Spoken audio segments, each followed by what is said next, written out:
Hey everyone, Ford just unveiled the 2023 SuperDuty, and this is just a couple days later, and I'm going to give you my thoughts on all of the new features. Ford released quite a bit of footage, so instead of me just talking, let's use this new green screen I got, and we'll play some cool footage and we'll talk about it. Let me turn it on first.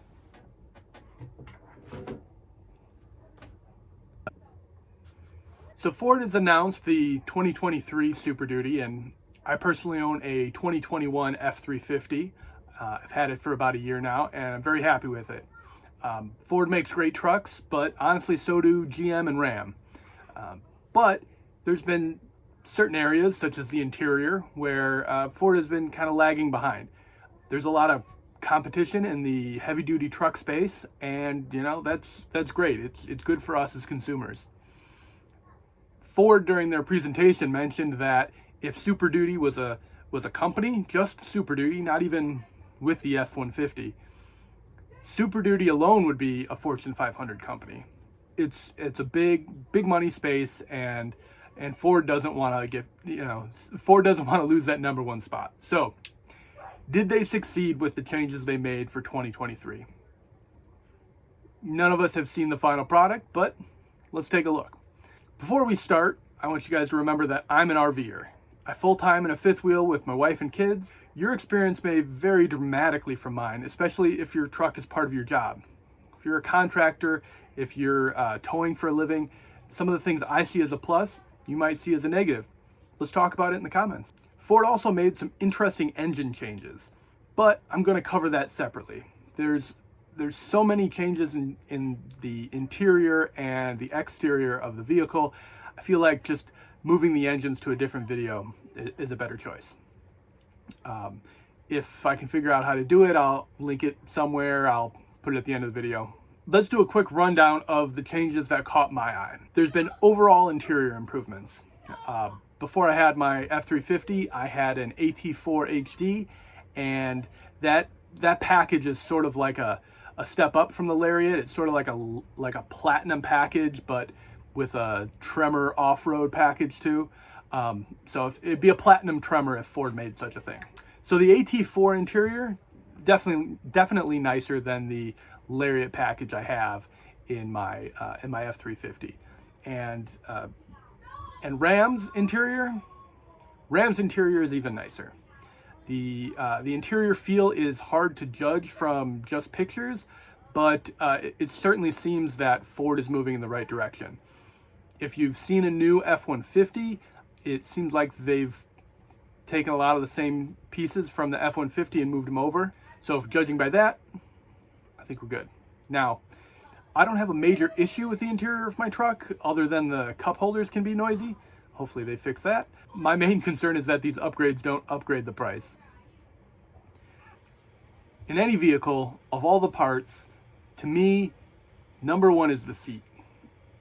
If I'm gonna sit in that thing for hours on end on a long road trip, I need that thing to be comfortable. And in my 21, the seats are great. I really enjoy them. They're very comfortable.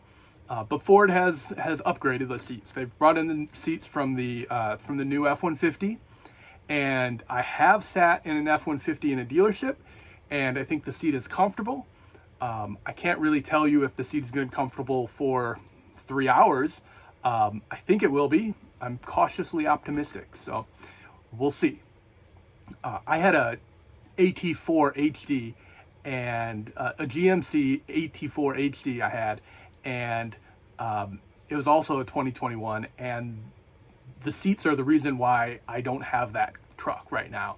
The Godzilla engine's more powerful than the 6.6 and the GM, better transmission. Like, there's some reasons, but like the seat was terrible in that truck. I'm a big guy. I'm 6'2", 230, but still, like, I don't know how they shipped that seat. It's so bad, in my opinion. The seats towards the back would pinch my legs on a long drive. Within 20 minutes, my leg would fall asleep. They were terrible. So, anyways, that said, this upgrade looks nice. We'll see. The next interesting interior feature is the head-up display.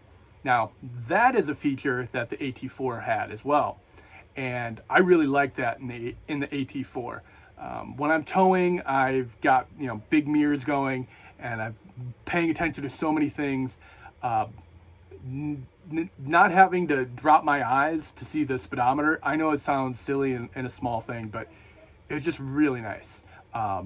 In the AT4, the navigation system would display upcoming turns, and it looks like the Ford is going to do the same thing.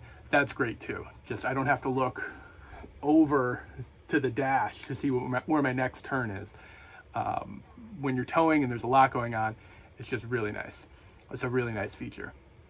Next up is screen multitasking. Because they bumped the screen size up to 12 inches, just like the Ram, you'll be able to have multiple things up on the screen at once.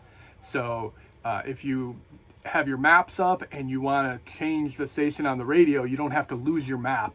You can also have it appears camera views up at the same time. So we'll see how the whole system works out, but it seems like a pretty big plus. Again, here's another GM feature. We're going to see a lot of things taken from GM in this. That big new screen is going to be able to tie into the side camera views. So in the AT4, if you flip your turn signal on while you're hooked up to the trailer, it's going to show you the view from either camera, and that's quite useful, especially when you're towing something so big, and the mirror is nice, but that camera view is even better, and it puts it up on that big screen right in the middle, so you don't have to look so far. You can just look here, and when you're towing, there's a lot of things going on, so it's nice to be a little easier. And plus, sometimes the passenger happens to lean forward at the wrong moment, and blocks your mirror. So having that camera, I think, is a pretty big plus. Blind spot monitoring while you have a trailer. My 21 Lariat does have blind spot monitoring, but when I hook up the trailer, it doesn't work anymore. So if I don't have a trailer and there's a car pulling up next to me, I get a little light on that side, whatever side that mirror is, a little light comes on. It would be great if I had that while I was towing. Somehow GM is able to do that. It might be where their sensors are placed. But from what I can tell, Ford is going to do it not with the sensors that are already on the truck, but they're going to have you mount sensors onto the trailer. I don't know how that's going to work yet. I hope it doesn't mean I have to hook another wire up to the trailer. But we'll see. I'm hoping it's just something that maybe gets powered by the trailer itself and sends the signal wirelessly. But then at the same time, that needs to be a good communication system, right? My TPMS system is wireless, but if there's a 5-second delay in it, it's not going to be as big of a deal as if there's a delay in telling me there's somebody in my blind spot. So a lot of these features seem pretty well thought out. They probably have this one thought out. We'll see. Speaking of TPMS systems, Ford is adding a TPMS setup for your trailer. So my 21, of course, has TPMS system for the 4 tires that are on the truck, but I have to have a separate unit for my trailer tires. And it takes up a little bit of space on my dash. If I could have that built into the dash already, I think that's a big plus. So we'll see how much their sensors cost and how it compares to other systems on the market. But it does seem like a nice add-on, especially if you don't already own a TPMS system. If you're towing an RV, you should definitely have a TPMS system. It's going to tell you if something's wrong with those tires. Losing pressure, getting too hot. And next up, TPMS system, I kind of complain that I have to have my current setup, I have a separate thing up on the dash. That's why I don't have a GPS system that's set up for my trailer, because I just don't want one more thing taking up room on my dash. Ford's now including, for their navigation system, it's going to have trailer-specific routing. You can put in the height and hopefully weight of what your trailer is, and it will route you appropriately. I think that's a big plus. Usually we will look ahead and figure out what our route is going to be. We'll use Google Maps while we're driving, but we'll see what the routes are, and we'll make sure that there's not going to be any tunnels or whatnot. If you stay on expressways, you're usually safe. But we're 13'4", so we really have to pay attention. We can't do any low clearance bridges. We still hook up Google Maps because it's nice to know how long it's going to take, and it reminds you when that turn's coming up. But Google likes to give you the faster route, right? So you're coming up on some traffic and it's like, hey, take this side road, and you don't want to do that, and you tell it no, and then 10 minutes later it's like, hey, take this side road. No. Having a system that knows how to route you properly is a big plus, and having it so that it can be built into your truck right on that screen and right into that head-up display, I think that'll make driving a lot more comfortable. And usually the navigation systems on these trucks cost a lot of money, right? You can go spend $500 for a Garmin, or you can spend $2,000 for it to be built into your truck. If it actually works with the trailer, if it works with the head-up display, it might be worth that. If you already own a Ford truck, you are familiar with all of the dings and dongs that happen. There's so many little alarms. Oh, you didn't take the parking brake off. Just like all these things. And one of them is, hey, your tailgate is down. The sensors don't work. Well, one less ding, people. They have announced that they are putting sensors and a camera into the top of the tailgate. So when you are, this is for people with a fifth wheel or a gooseneck trailer, when you are backing up, you'll still get sensors telling you if you're getting too close, and you get a good camera view while you're backing up. I think this is a huge win. I'm a little worried that this feature is only going to be available on Lariat and higher. Work trucks tend to be XL and XLT packages, and I know that a lot of RVers will go for that XLT package because it's a little bit nicer, but it's not too many things where you're losing a lot of payload. Every little option you have takes away from payload and adds costs. So hopefully you'll be able to get that on an XLT. We will see. If they don't put it on those lower packages, I think a lot of the guys who maybe are using this for a work truck, they're probably so good at backing up their trailer, backing up to their gooseneck, that they probably don't want this feature anyways. Continuing on, features for RVers with fifth wheels. The tailgate now can go up and down by itself. You hit a button, tailgate drops. GM had that. But I don't know if they had it where it went up as well. The AT4 definitely didn't. But I think this is cool because I hop in my truck and I'm got to back up and I forget to drop the tailgate. Now I don't have to get out. I can just boop, drops down. I can back up, hook my trailer, and go. And then when I get to my destination, once we get the trailer disconnected, I can pull away, hit a button, tailgate goes back up. I think it's a big win. Hopefully it doesn't cost a fortune. Now here's another feature that they're stealing from another Ford truck instead of GM, and that is onboard scales. The F-150 Lightning has the ability to tell you how much weight is on the truck.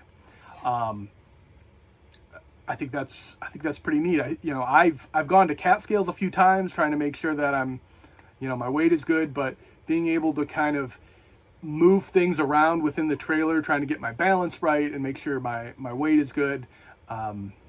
Make sure I don't have too much weight on the tongue, but I have enough weight on the tongue. I think this is a pretty cool feature. My concern is, as I understand it, and correct me in the comments if I'm wrong, this feature works on distance. As I put more weight into the truck bed is going to get closer to the ground, or closer to the axle. Not sure what they're measuring, but that distance is how they're going to figure weight. And that sounds great.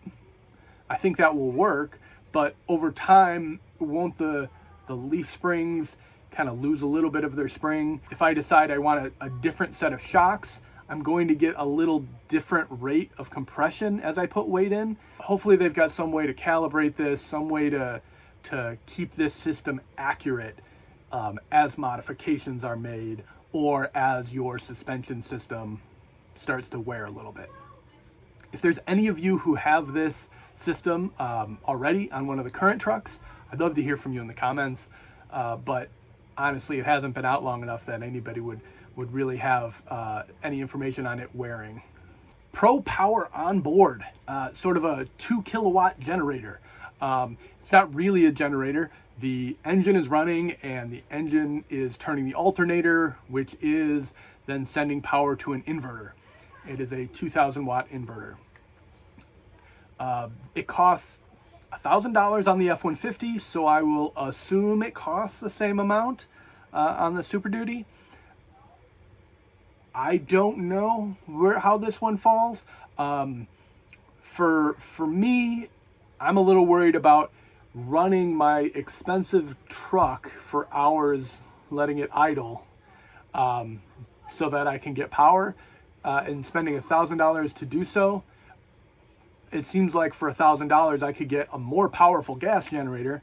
The big plus here is that I don't have to have space for a generator. I don't have to make room for another gas tank. I can just use my truck. So this feature feels like a nice to have for occasional use, but if I were somebody who was boondocking all the time and I needed to run a generator for hours on end, I don't think I would want this.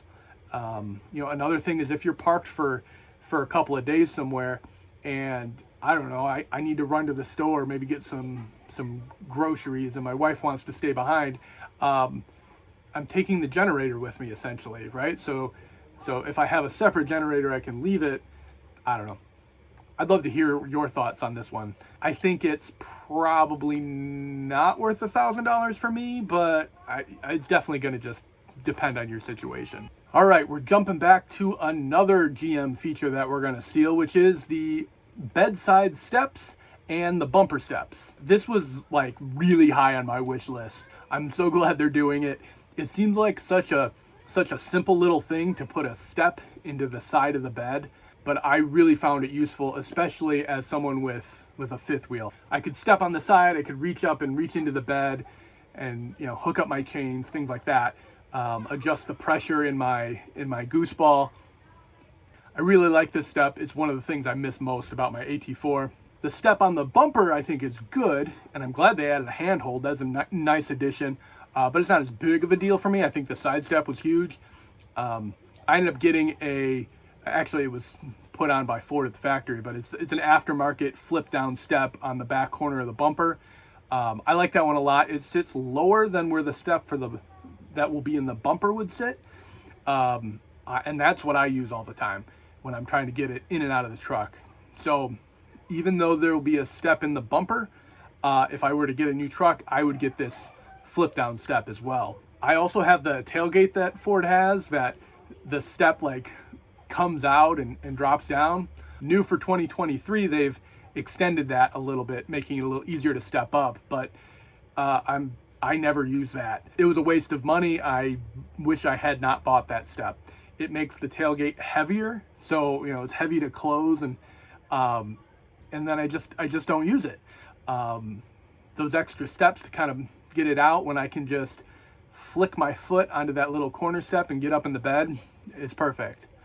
If you're somebody who has maybe a travel trailer and you put a lot of things in the bed of your truck, maybe you find this very useful. From a distance, the most obvious change on the new SuperDuty is the front grille.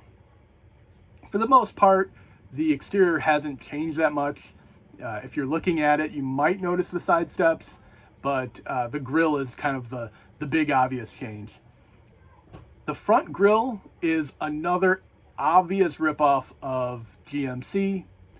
I saw it immediately when those first spy photos came out. The front of this truck looks like the GMC van straight out of the 80s that Mr. T drove on the A-Team. And I love it.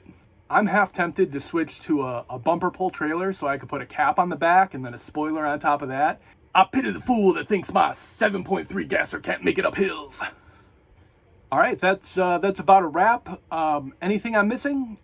I think there's probably some things that we don't know yet. As a full-time RVer, if I could steal one more thing from GM, it would be the location of the puck system in the bed. GM mounts their puck system back just a couple inches, and for those of us with a standard bed or a short bed, it provides just a little bit more clearance while backing up, and it also makes it a little easier to reach, things like where we hook up our chains, reach our hitch if we've got a fifth wheel hitch instead of a gooseneck. And I know some of you are like, well, why don't you just get a long bed so that you don't have to worry about clearance? And yeah, true. But when you're full timing, this truck is it. This is the only vehicle I've got. So if I need to run to the store because I need groceries or I need clothes or I need whatever, I need to be able to fit my truck into the parking lot. And I know that 1 foot 3 inches of the long bed doesn't seem like that much more, but I barely fit as it is. I mean, sure, when I go to Walmart, I'm parking like way out. Anyways, I don't mind walking, but sometimes you just need to go to a store that has a much smaller parking lot. So I'd like to stick with the shorter bed, and if I could have that little bit extra clearance, I would love it. One last thing I could ask for would be more payload, because we never have enough payload, especially in a single rear wheel. If I could have just a few hundred extra pounds, that would be fantastic. The base of the truck seems to be the same truck. It seems to be mostly adding new cosmetic features, adding new little pieces here and there, which I think they did a great job of.